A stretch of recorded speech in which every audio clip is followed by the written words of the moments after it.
becoming a Catholic. Why can't women become priests? 1-833-288-EWTN. I don't understand why I have to earn salvation. 1-833-288-3986. What's stopping? Why do I need to confess my sins to a priest? What's stopping you? This is Called to Communion with Dr. David Anders on the EWTN Global Catholic Radio Network. Communion, I'm your host, David Anders. The number to be on the show is 1-833-288-EWTN, 1-833-288-3986. I'll be joined in just a minute by my facilitator, Tom Price, but he has been rudely kicked out of his chair by I am not Tom Price. by someone other than Tom Price. Dr. Ray, how you getting along? I'm making a point here. Okay. I want to make a point. I had a lady email me. She said, Dr. Ray, can you handle this question, or should I call Dr. Anders? I said, hey, I can handle this. So I'm going to tell you the question. Okay. Then I'm going to handle it. And if you think it needs correction, All right, let's hear step in. Lay it on me. All right. The lady said, why is the papacy in Rome? All right. So here's my answer that I gave her. Well, it's a nice city. They have people there that eat well. And one of the reasons it's in Rome is because that's in Italy. And Italy is a place where there's a lot of Italians. And at the time of the Roman Empire, they were mostly Catholic because they were Italian. And that's pretty much what I said. So if you think I missed it in any way, then feel free to correct me. You're making me think of a student I used to have at the University of Iowa. I taught religion classes at Iowa, history of Christianity and Judeo-Christian tradition, and a few other courses like that when I was a graduate student up there. And one year I assigned Plato's Republic in the class. And I remember this one kid who wrote a paper, and I'm going to summarize his thesis. Plato lived a long time ago. I live today. I don't like the parallel here. And people who live today know more than Plato did. Therefore, I am right and Plato was wrong. That was the argument in a nutshell. I don't see a problem with that myself. It seems right. rather So flawless. Italy is the place where people speak lots of Italian and have good food. Yeah. Well, there's worse places you could put the papacy. So you're saying my answer to this one was a little bereft? Well, but maybe just a little bit. You did leave out the business about St. Peter and his martyrdom, and that's kind of the core of the thing. His bones are there, Ray. I was getting we do a lot with bones. To that. The Catholic Church, we believe in bones in the bones Catholic things? Church. Bones are a very important thing in the Catholic tradition. All right, now here's my real question. Okay. I've heard people come down on two sides of this. Do you forgive someone who does not want forgiveness or seek it from you? Okay, so, I'd be interested to know your thoughts as a psychologist on the psychological benefits of forgiveness versus the moral requirements of forgiveness, right? Now, what I would usually tell people is that, as a Catholic, from theological grounds, forgiveness is the willingness to be reconciled with somebody, right? And to live amicably together, right? To seek one's reciprocal common good and to accept that. But there are people who are not willing to reciprocally seek your good. Okay. So you can have the disposition, the openness to be in relationship with them on just grounds, but you're under no obligation to suffer injustice at their hands. So if somebody has not stopped their bad behavior, if they're still coming after you with a baseball bat, forgiveness does not require you to stand there and get beamed in the head with a baseball bat.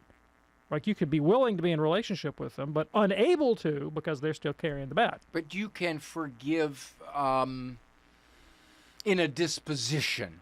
Right. In other words, the guy's coming at me with a ball bat. I'm not going to give him room to do that. But at the same time, I'll pray for the guy's soul, and I'll hope in fact he comes around. And also, in moral theology, what's morally relevant is not our emotions, but our will.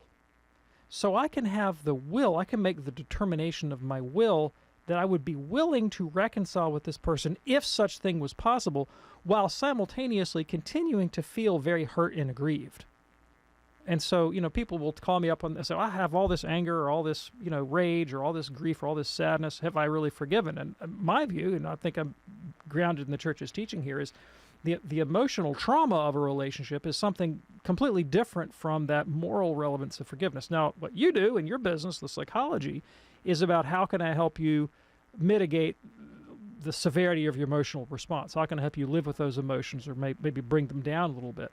And people get the psychological and the moral confused, in my judgment, when it comes to forgiveness. Psychology would never admit this, but it just so happens that a lot of what Jesus said, psychology agrees with. You wrote a book about that. Yes. My wife bought it, actually, quite recently. I've noticed she does seem smarter. There you go. She's smarter than I had remembered. So, given all that, forgiveness is one of those areas of research in psychology that is overwhelmingly in line with what Jesus said. Right. Because you eat yourself alive when you don't forgive. That is true. That is true. People think the benefit is to the one forgiven. Much more benefit to the forgiver. Yep, I had a relative who was the most embittered person I've ever known in my entire life, and she died angry and alone because nobody wanted to be around her. You've heard the analogy of refusing to forgive someone is like taking a small teaspoonful of poison every day. Yep. I knew you heard that. That's why. It's true. That is why going from my show, The Doctor Is In, to your show, Call to Communion, is really pretty much moving from Wheel of Fortune to Jeopardy. You know, going from kindergarten to your PhD in a half an hour. Well, you got a PhD too, Ray. Permanent head damage. Now, my friend... he's giving us the 30-second mark. Yeah, he's like, he's get giving lost. us the 30-second Get mark. lost. All right, I got to get out of here, but I do so much appreciate being with you, Dave. Hey, thanks, Ray. Good to see you. Bye. Thanks for coming. Oh, sorry. Now I'm getting the signal that says keep things going until the music rolls. Yes, exactly. We got to go to a break here in just a second. How much time we got, Mr. Berry? We got about 10 seconds to go. Okay, Ray, we got time for one more punchline if you want one. Oh. All right. Quick, comedy on the fly. Well, I will tell you, I so appreciate listening to you because, well, some of those words you use are pretty big. And I go, he knows the meaning of those words. Yeah, you're finally saved by the bell, or the music, as it were. Here we go, Ray. Thanks. Right, Thanks for bye. coming. We'll see you at the radio conference.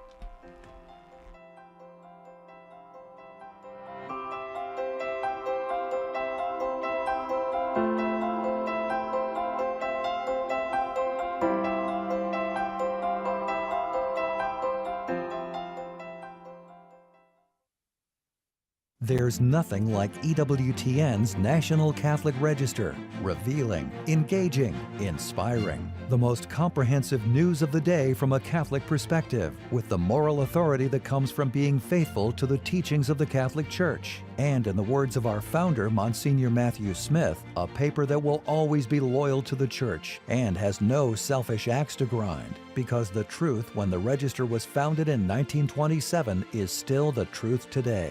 The award-winning National Catholic Register helps readers engage the culture with confidence in the saving and sanctifying gospel of Jesus Christ. Get 6 free issues today by ordering online at ncregister.com/radio or call 800-421-3230 and mention code RADIO. That's 800-421-3230 and mention code RADIO.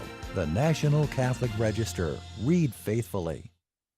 Here's today's quote from Mother Angelica's perpetual calendar. God is not a selfish God. If he was as jealous and selfish as we are, he'd say, now wait a minute, you love me and the heck with everybody else. He never does that. In fact, he judges your love for him by how much you love your neighbor. He wants you to be loving. He wants you to exhibit love. Mother's spiral-bound perpetual calendar is available at EWTNRC.com.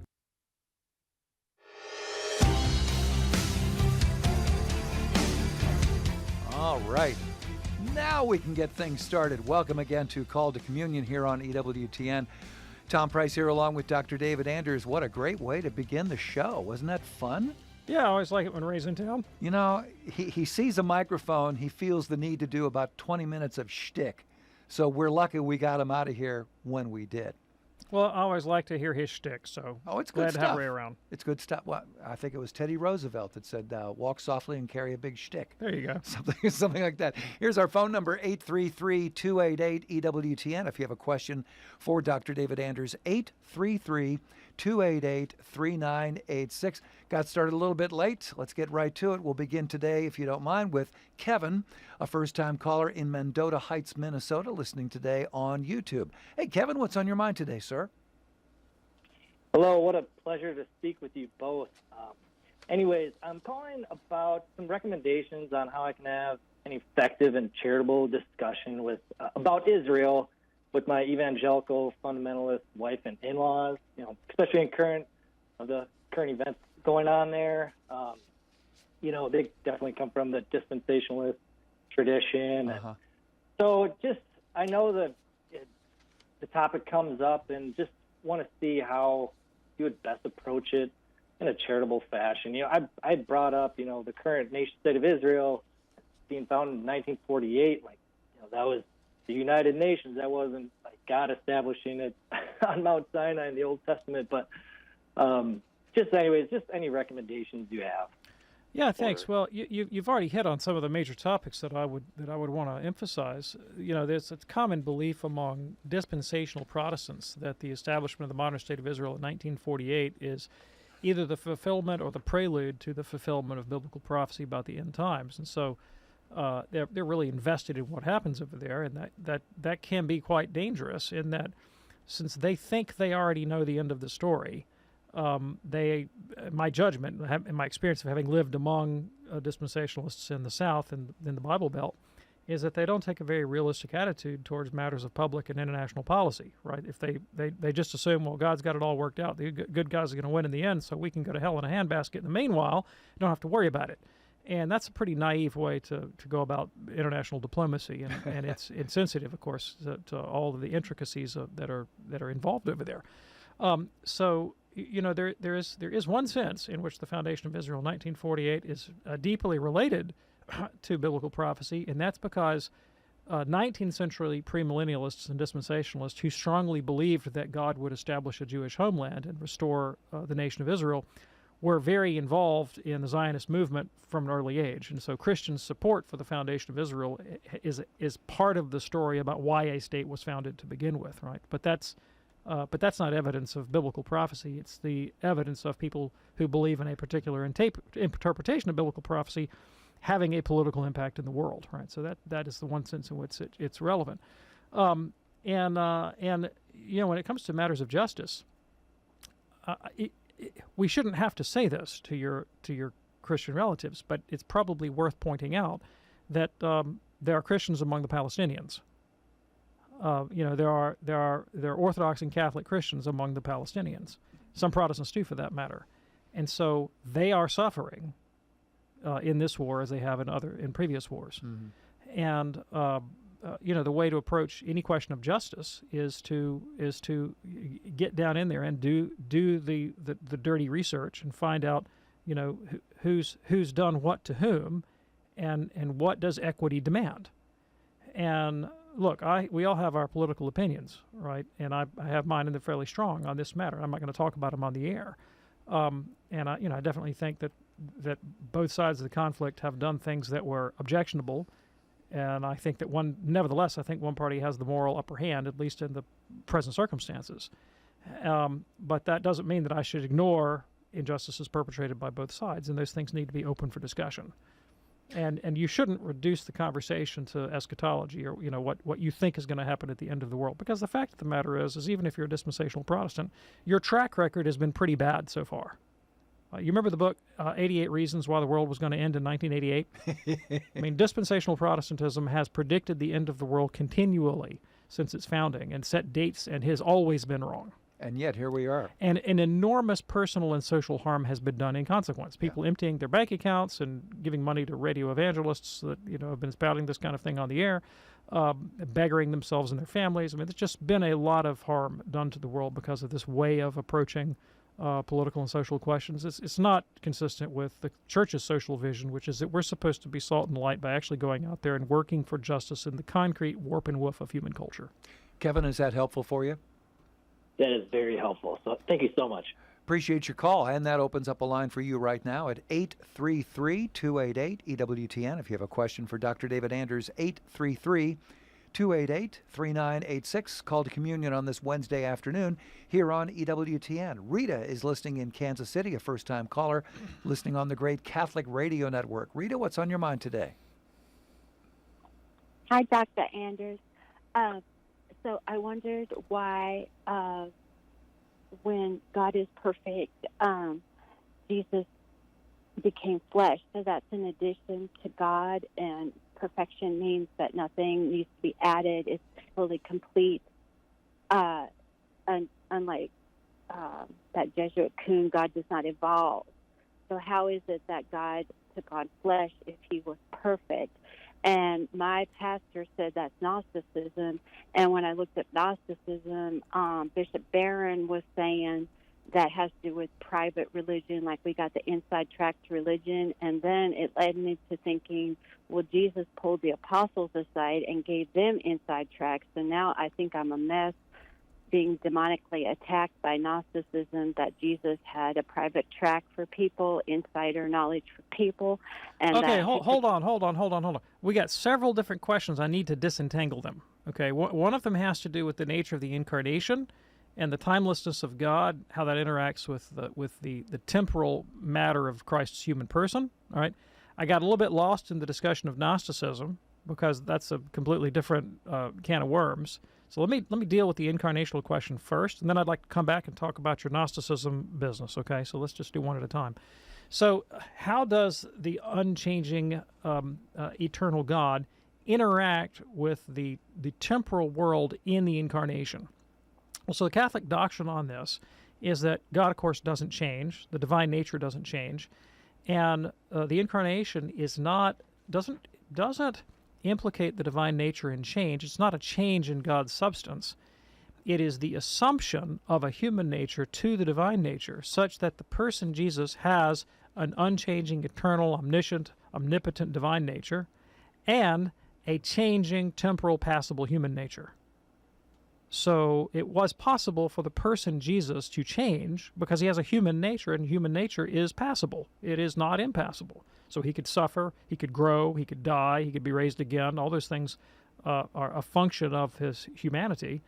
And yet he's so closely conjoined to the divinity that when we say that Christ was born, Christ lived, Christ died, we would say God was born, God lived, God died, but not because of any change in his divine nature. It's just that the two natures are so closely conjoined in the person of Christ that what we predicate of the one we can say of the other without confusion. That's the language of the Chalcedonian definition. They're combined without confusion, without commingling, without separation.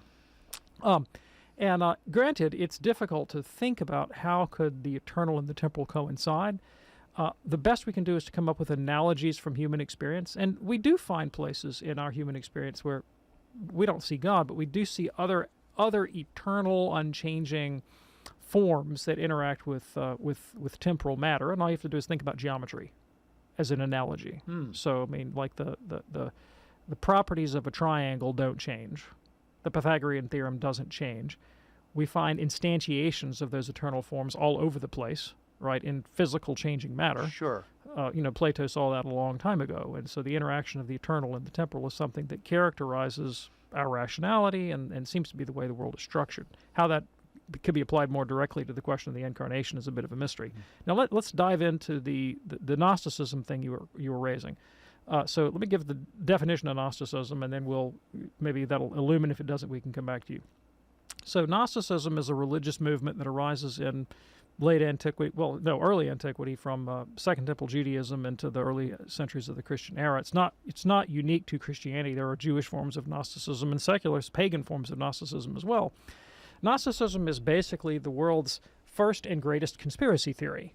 It's the idea that there is a secret to be unveiled that will make sense of our temporal suffering experience, and that a certain number of Illuminati are privy to this information, and that they can escape whatever problems in the world they experience through this form of knowledge. So, anytime you hear somebody say, something like, well, if you just grant that everybody in Washington is a lizard person, then it solves all the problems, all the questions you have about why people are so maladaptive up there. Well, if they just grant that they're all lizard people from outer space, it makes sense. So that just answers grant me, a lot of questions. Just grant me that one premise, and I know this because some alien came and told me that, right? But all conspiracy theories work this way. I've got some secret lock on the world, and I can give you the key that will unlock all this mystery, right? That's the basic idea behind conspiracy theories and Gnosticism. If you ever saw the science fiction movie The Matrix, it's a beautiful example of a form of Gnosticism, right? Mm-hmm. The main character Neo lives in a world that he thinks is real, only comes to find out later that it's actually all a projection by malevolent robots that have kept him literally as a brain in a vat, right? Wow. That's Gnosticism. And in early Christianity, there were Gnostic sects within Christianity that held that the purpose of Christ's appearance, I won't say incarnation because they didn't think he took on a body, the purpose of Christ's appearance was to reveal to the elect their identity as spiritual beings trapped in flesh pots, basically, and that through access to the secret gnosis they could escape the vicissitudes of earthly life and return to their heavenly home. So what about Gnosticism is bothering you? I think you said your pastor may have accused you of holding a Gnostic position. If I didn't misunderstand, how can I help you more with the Gnosticism business? You did a great job, and I will listen to this again when I am hit with it. So I guess if Jesus pulled people aside, then it wasn't the whole essence of his teaching. So okay, hold on.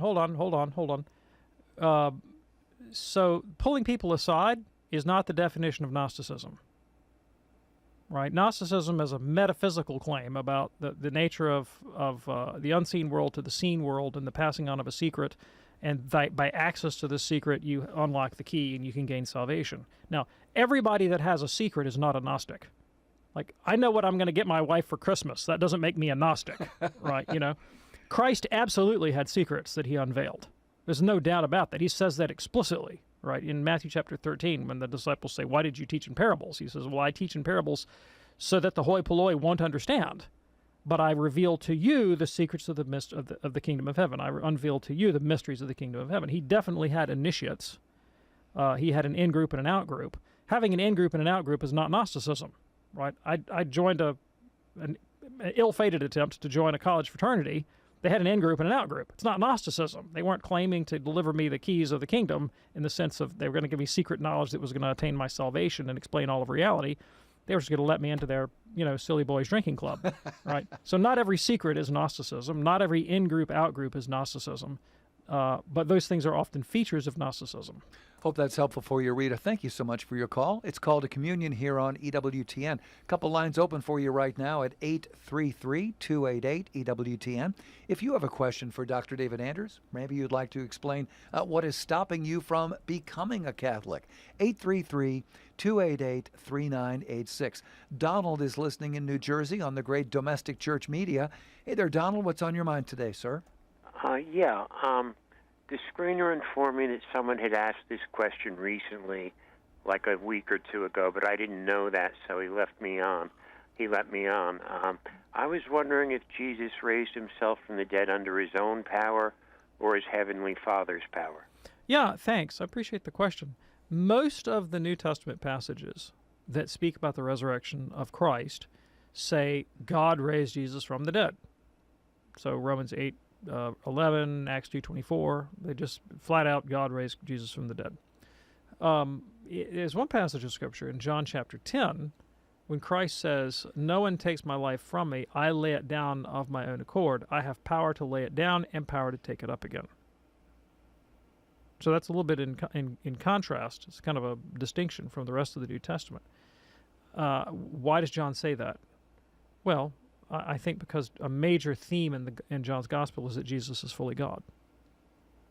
Yeah. Right. I mean, I think that's the emphasis of John, is that the resurrection of Christ is he's not just a passive recipient; he's an agent in his own resurrection, because as God. Mm-hmm. Right. I think the rest of the New Testament emphasizes God's divine activity, and Peter tells us why in a sermon in Acts. He speaks about Christ as the Messiah and says, God gave proof of this to all men by raising him from the dead, right? That the resurrection indicates that divinity was at work, and that vindicates Christ's message in his person.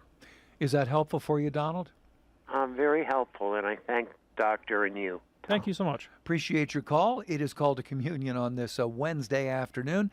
We are delighted that you're with us. Tomorrow we're going to be doing our program and all of our midday programs from the EWTN radio celebration. It's actually a radio conference for all of our radio affiliates from coast to coast. So all of our midday programs like Women of Grace and Take Two with Jerry and Debbie, this program, Open Line, it's all going to be coming to you from the Hyatt Regency here in town. Right now, we're looking for your phone calls today at 833-288-EWTN. That's 833-288-3986. If you call right now, we can hopefully get you on today's program here on Call to Communion with Dr. David Anders. Stay with us.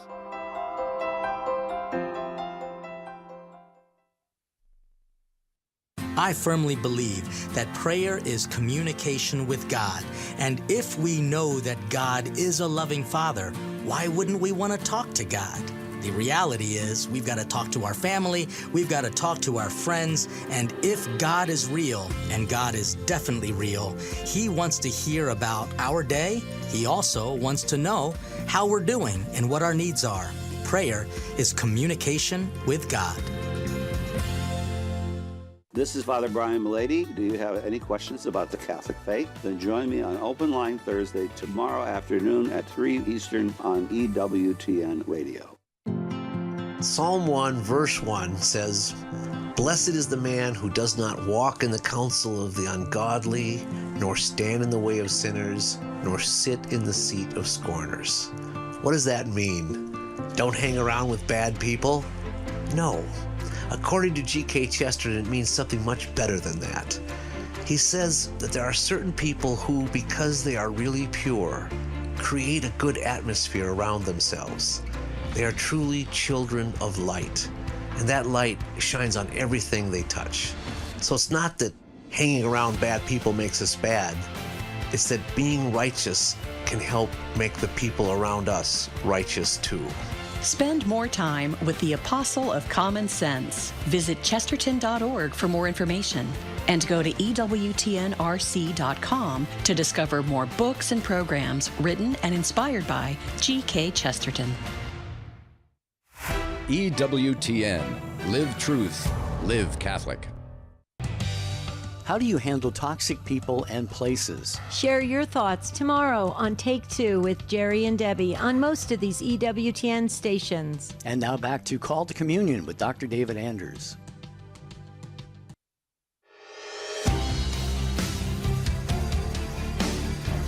It's Called to Communion with Dr. David Anders on this beautiful Wednesday afternoon here on EWTN. Lines are open for you right now at 833-288-EWTN. That's 833-288-3986. We'll get back to the phones in a second here. Let me tell you about a new book now available from EWTN Publishing, A Blue-Collar Answer to Protestantism, Catholic Questions That Protestants Can't Answer, by John Martinoni. He highlights the flaws in Protestant teaching using common sense, simple, clear-cut explanations.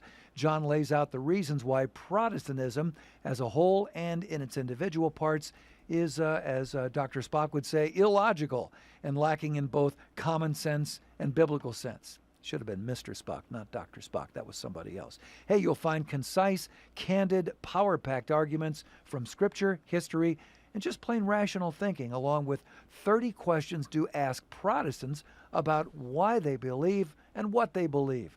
Anyway, it's a great book, A Blue-Collar Answer to Protestantism, now available from EWTN's religious catalog. Go to EWTNRC.com. Buy Catholic, shop Catholic, EWTNRC.com. Interesting question here that came in from YouTube. This is from CS, who says, should Catholics celebrate Día De Los Muertos meaning a replacement for All Saints and Souls Day. I understand culturally there may be a combo for cultural celebration or church feast days. Any thoughts about that? Yeah, thanks. So my understanding is that Catholics have been celebrating this in Mexico for many generations, and the origins are probably pre-Catholic and go all the way back to to pre-Columbian times.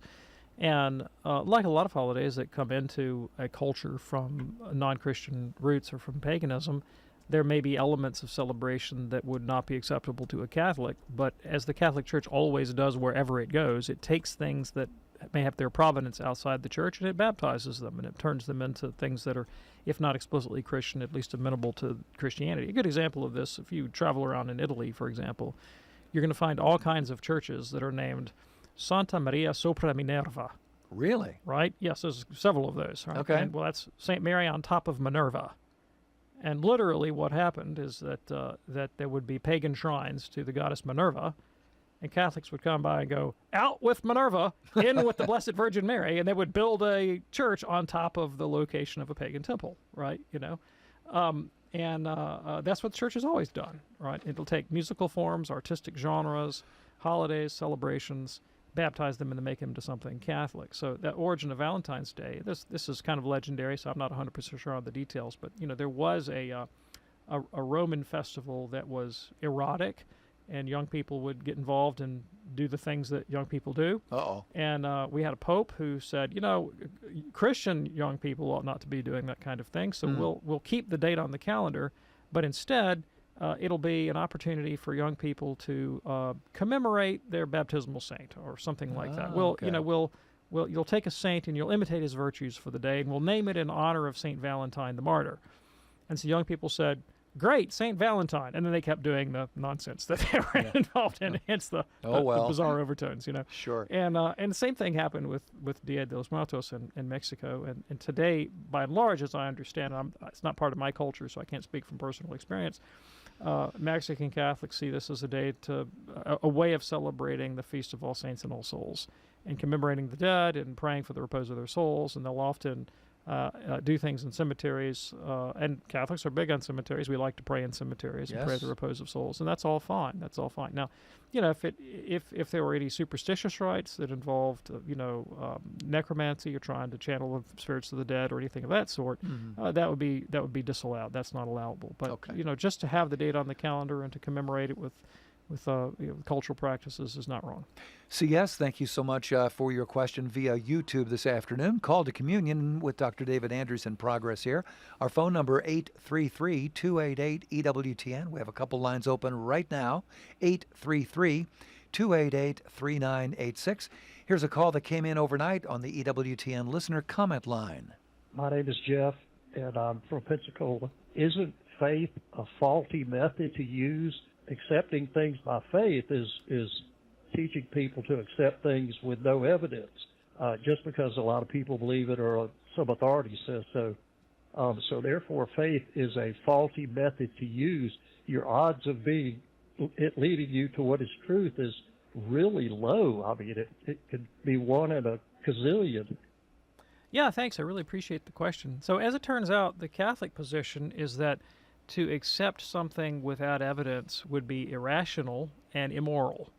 All right, and there's a heresy that the Church condemns called fideism, and fideism is the belief or the doctrine that one should accept the doctrines of the faith in spite of the evidence of reason, and that faith and reason have nothing to do with one another, no concurrence at all, and that one just asserts the faith in an absurdist kind of void. Now, there are Christians that take a fideistic position. Martin Luther, for example, was emphatic that reason gave nothing to faith, and that the two were utterly contradictory. He said reason is a whore and the worst enemy of faith. Modern fundamentalists, in my judgment, are fideistic when they encounter challenges to their religiously based conception of the world, particularly from the domain of natural science. Their response is not to go to work to examine the science and see if it can be reconciled with the doctrines of their faith, but to just categorically reject the science. That's fideistic, and the Catholic Church says that's dead wrong, and it's immoral because it's a kind of violation of humanity's intrinsic nature as rational. This is the thing that elevates us above the beasts. It's our rationality that makes us to be in God's likeness and image. It's what gives us a moral nature and moral responsibility. So you can't really speak to the deepest levels of a person's humanity and ask them to violate the canons of reason in their own life. So we're not big fans of that. And the way Catholics conceptualize the faith, the Catholic faith in particular, is that there are motives of credibility. There are things that tend to substantiate the truth claims of the Catholic faith. There are things that we take on authority, but the authorities are not arbitrary. You don't just get to pick any old random authority and pick it because of majority vote. And that was one of the suggestions that you made, because a lot of people believe it. No, we would never do that. We don't operate by majority vote. So things like the fulfillment of prophecy, the resurrection of Christ from the dead, the miracles of the church, the power of the gospel to transform lives. These, while not determinative, are evidences of the reliability of the Catholic Church and of Christ as a divine authority. And then the act of faith, when you talk about being a way of getting at truth, the act of faith is more for a Catholic than simply affirming a list of propositions. The Catechism describes it as the adherence of one's total person to God, and our conception of God is that God is complete rationality and utter love, right? So it's the decision to not just to assent to something, not just to affirm something, but to reorient your entire life in the pursuit of the true and the good. And there's a passage in the Catechism of the Catholic Church that describes dogma. These are the lists of things that Catholics believe, as lights, Lights, right? The purpose of which is to illumine the consciousness, to illumine the conscience, to illumine the human person, to reorient us in the world in a certain direction. And the Catechism also says that the dogmas themselves don't save us. It's the realities to which they point. And so dogma serves, it's more than a truth function. It has a sort of evocative function in Christian life that's meant to orient me. It's meant to change my mentality, my orientation towards the world. And so, we say one of our dogmas, for example, is that God is love. Now, I will grant to you, that's hard to prove. That's hard to prove that God is love. But if you orient in the world on the assumption that God is love, you behave differently in the world. And the fruit of that in history has been a radical transformation of society for the good.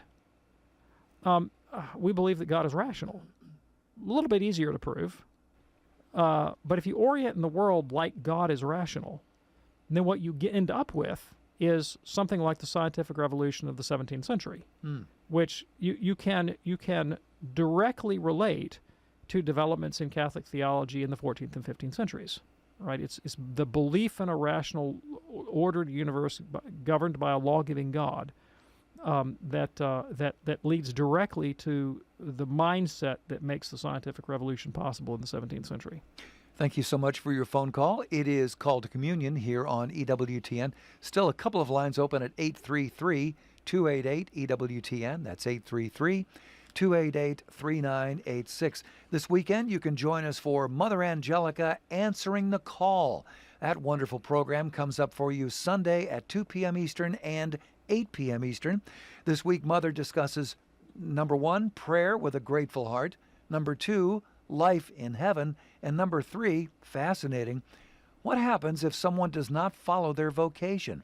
What a great program this is. Mother Angelica Answering the Call, a timeless show on EWTN Radio, an exclusive for us, Sunday at 2 p.m. Eastern and 8 p.m. Eastern, again, only on EWTN Radio.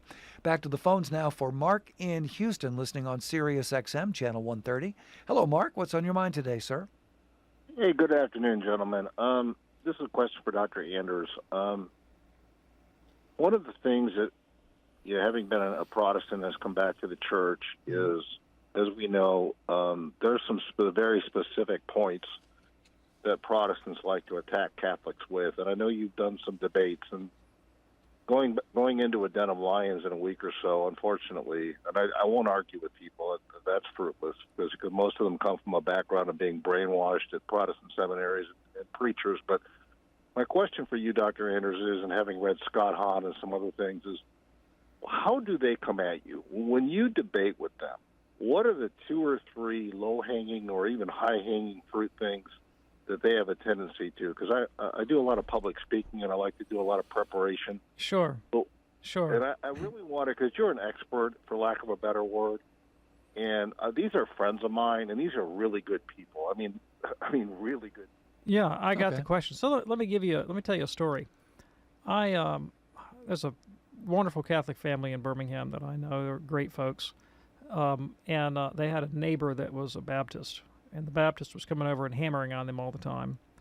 And somehow or another, the conversation turned to the canon of the Bible and to the deuterocanonical texts. There's 7 books that Catholics have and Protestants don't. And they wanted to bring their pastor by to hammer on these Catholics about the Deuterocanon. And so they called me up and they said, would you come down and have dinner with us and this neighbor and his pastor? I said, yeah, but, I don't really want to have a theological slugfest, and, they bring their ringer and you bring your ringer and we duke it out. That's not, let's just have a nice dinner. Oh, yeah, fine. Well, it won't be a big theological slugfest. It'll just be a friendly conversation. So we go to dinner. We eat dinner. We have dessert. Then they clear the table, and then the Baptist pastor reaches under the table and he pulls out a manuscript. Thunk! Uh-oh. Puts it down on the table. Turns out the guy has a PhD in patristics, right? And it's like you can see him kind of lick his finger, turn to page 1, hold up his hand, and he begins, and he starts launching into this long tirade, and he's quoting church fathers, and he's quoting church councils, and he's quoting manuscripts. And I have to admit, the guy was a decent historian, and he knew the facts of the thing pretty well. And he's trying to build a case for why the Deuterocanon doesn't belong in the Old Testament. And look, I'm a Reformationist. I know some patristics, but my specialty is in late medieval and early modern Catholic and Protestant thought, so this is his field, not mine. And I listened to his whole presentation. I took a lot of notes. And he gets done, and he puts his pen down, kind of looks at me, crosses his arms with a satisfied look on his face. And I say, okay, well, before we get really into this, I have a question for you. He says, what's that? I said, do you regard the canon of the Bible, that is to say the list of biblical books, as an article of faith? He said, what do you mean? I said, well, an article of faith is something that's given to us by divine revelation that we have to believe. Is it an article of faith, or does it have some lesser status in Christian religion? And he thought about it for a minute, and to his credit, he said, well, I guess it must be an article of faith, because otherwise we wouldn't have certainty in our act of faith when we profess things based on sacred scripture. Right. I said, great. If it's an article of faith, what divine authority revealed it? Now, notice what I did. All he talked about was this father quoting this book, that father quoting that book. He was trying to show that there was dispute in early Christianity about the status of these books, to cast doubt on them. I undercut all of that scholarship. I didn't engage him at what he was an expert in. I took the question to a higher level, to first principles. In principle, how do you know what the canon is? Do you know because you've exhaustively read every church father and you've tallied up the list of fathers that agreed with the Deuterocanon and the list of fathers that disagreed, and you try to weigh one against the other? Is that the way we know what the canon is? That's just to try to establish a Christian doctrine based on the weight of human opinion, even if they're the fathers of the church. Is that how we know what Christian doctrine is? You do a vote from antiquity. Or do we have Christian doctrine because God has revealed it? That's what the question was meant to derive, right? To emphasize. He hadn't thought about it, and he kind of went, oh, And my position as a Catholic is that God reveals the contents of the canon, right? And therefore we can have certainty in our act of faith. If God hasn't revealed it, then we do not know what the canon is. Now, to his credit, the Reformed Presbyterian scholar R.C. Sproul, now deceased, realized this and bit the bullet and publicly said, we don't have an infallible canon. We don't have infallible certainty about the list of biblical books, which to me makes absolute mincemeat of his attempt to cite them as authorities. Mm-hmm. Right? Because once you admit that, then you cast the canonical status of every book of the Bible into question. You can't have your cake and eat it too if you admit that you don't have a list of infallible books. Mm-hmm. I'll give you another story. I had a mentor in the Catholic faith, a priest named Lambert. He's dead now, died at 101.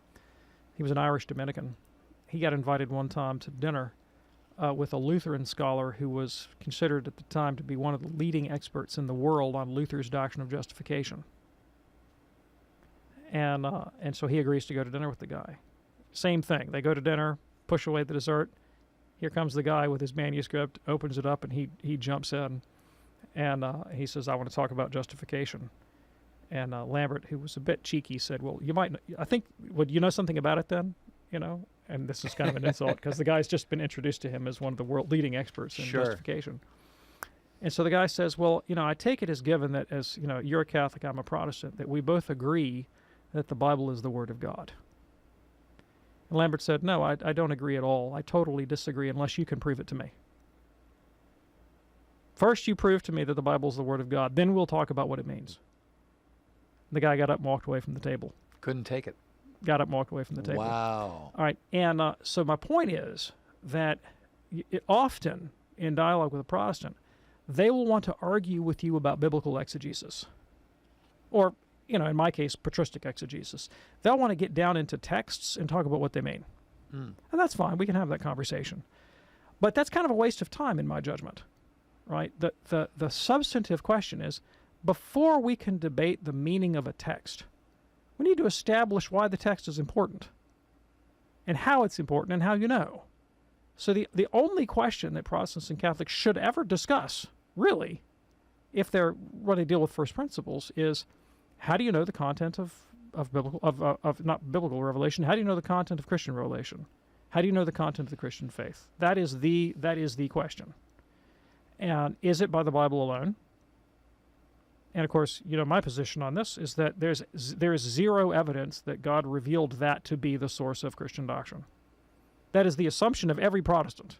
You go to the Bible to discern Christian doctrine by exegeting it out of the text. But God nowhere says to do that. There's nothing in divine revelation that sets up the Bible as the rule of faith. In fact, Christ says the exact opposite. Mm-hmm. Furthermore, attempts to do that have been entirely abortive. So the entire history of Protestantism is proof positive that the thesis doesn't work. The theory doesn't work. There is no certainty in Protestant active faith based on the Bible alone. Witness the 50,000 Christian denominations that radically disagree on the meaning of the Bible, right? And they can't even agree on what they should disagree about. What I mean by that is, so a lot of times Protestants will say, well, we can disagree about minor things, but, we agree on the essentials. Okay, what are the essentials? And then they give you a list of what they consider to be the essentials. And you say, okay, great. How do you know these are the essentials? And they'll give you some completely ad hoc criterion like, oh, well, they're the ones that have to do with salvation. Duh, that's question begging. How do you know they're the ones that have to do with salvation? Yeah. I'll give you an example. In 1541, Calvin wrote a book called A Little Treatise on the Lord's Supper. John Calvin, the Protestant theologian. And he said, the Protestant church was really racked over the question of Christ's presence in the Eucharist. And Calvin says, it is, we really have to have clarity on this issue. Tant nécessaire au salut, he wrote, so necessary for salvation. So in his 1541, the Protestant world considered the nature of Christ's presence in the Eucharist, getting the doctrine right on that was a matter essential for salvation. No evangelical Protestant today would say that. In other words, their list of essentials has changed. Mm-hmm. So there are just so many problems with the Sola Scriptura thesis. So that's really the only thing you have to talk about. Yeah. Mark, thanks so much for your call. Here is Tabitha now in Alaska. I think AK. What is Alaska? I think that is it. Listening on Roku. Tabitha, what's on your mind today? Hi. Thank you for taking my call. Sure. I'm from Arkansas. Arkansas. Very good. AR. Got it. Okay. Thank you, Tabitha. What's on your mind today? Yes. John 20:17 says, I am ascending to my Father and your Father, to my God and your God. That's Jesus speaking. And he said, and he calls God the Father his God. Yep. But he is God, and he calls God. So is God the Father, Jesus is God as well? Okay, thanks. Appreciate the question. Here's the Catholic position. The paternity of the Father, the fatherhood of the Father, if you will, is not something that comes into being with the creation of the world or the incarnation of Christ. God is eternally Father. But the world's not eternal. The humanity of Christ is not eternal. So if God's eternally Father, of whom is he the Father? Because you can't have a father without a son. Now, here's a really interesting thing. The sonship of Christ, according to the Catholic faith, it's not a status that he assumed at the incarnation. The sonship of Christ is an eternal sonship. There is eternally a Father, and there is eternally a Son. And they are connected through the filial love of the Holy Spirit. So the triune nature of God is an unchanging eternal reality.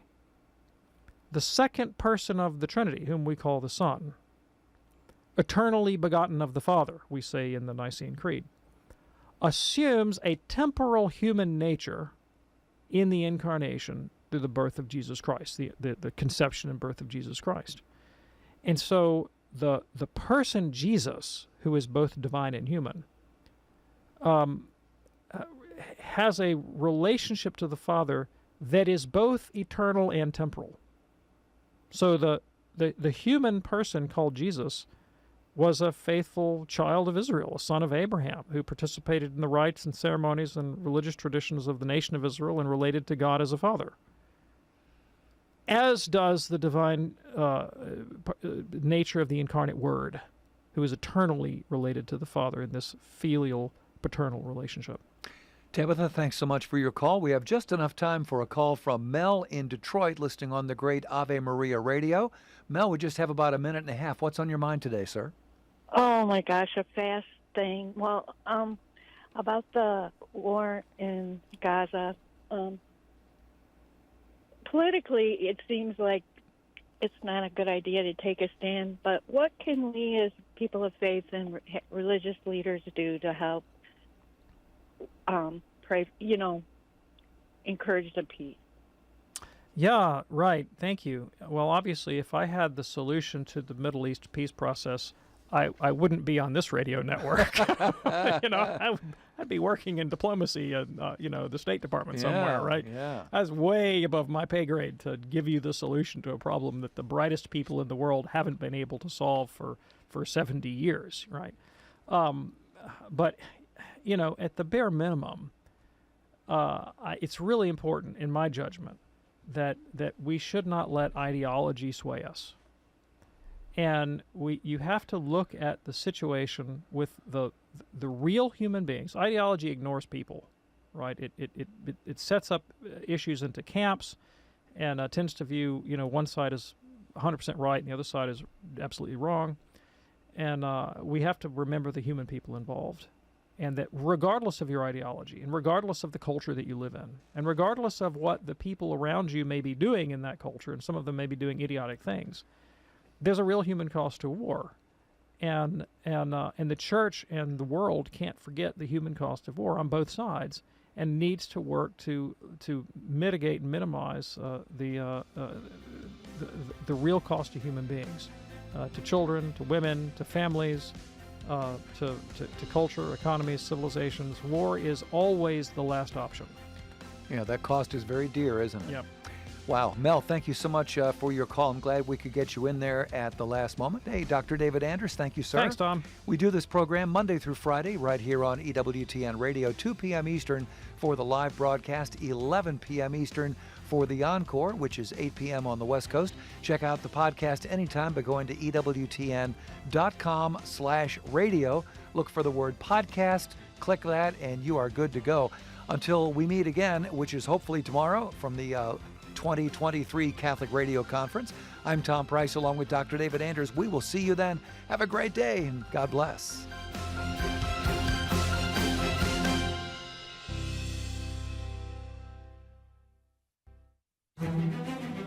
Hi, I'm Debbie Georgiani.